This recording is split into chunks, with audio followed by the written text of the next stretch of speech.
ঢাকাতে আইসো কদিন হয়ে গেছে, তুমি মানে আর লগে কি দেখা করো না বুঝিন না। আরে ভাই কইও না, নতুন বিয়ে শাদী করছি, শ্বশুর বাড়িতে যাওয়া লাগে, বুঝো না তুমি এখন। তোমার এত ব্যস্ততা আইয়ে করতে না বুঝি না, নতুন নতুন বিয়ে করলে বুঝি এই অবস্থা হয়ে যায় কেন? আরে ভাই তুমি বিয়েটা কইরা দেখো না, তাহলে বুঝবা বিয়ে কি জিনিস। আচ্ছা মামা, নাহিদ বিদেশ থেকে কবে আইলো হঠাৎ করে? কিরে মামা এনতে গাছের ভিতরে রশি ঢুকলো কেমনে?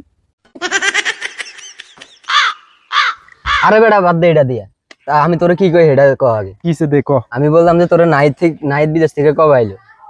আইসে যেন বেশি দিন হনো তো, 3-4 দিন হয়েছে। আইবার কথা তো আরো আগে, কিন্তু আইয়ে না ওই মালিকে বলে বেতন দেন এখন চলে এসে। আচ্ছা হ্যাঁ, হঠাৎ করে চলে আইলো, গেছে তো 4-5 মাস হয়েছে মনে হয়। এখন কি বিয়ে শাদীর ফেরা উঠছে নাকি? হুট করে চলে আরে আইলো। বেটা 4-5 মাস তো না।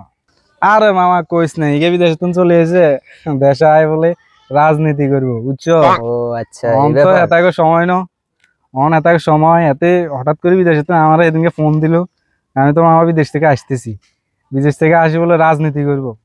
খাইছি এইসব ফোলাফান যদি রাজনীতি করে আমরা কি পদত্যাগ কর তুই। তা মামা এই ব্যাপার, রাজনীতি করা লাগে নাহিদ বিদেশ থেকে চলে আসে তাইলে?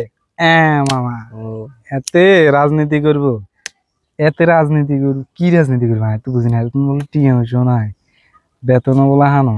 মামা, টাকা পয়সা ছাড়া তো রাজনীতি চলে না বর্তমানে। টিএম পয়সা আইব কইতেন, রাজনীতি করবো কইতেন, আমি বুঝি না।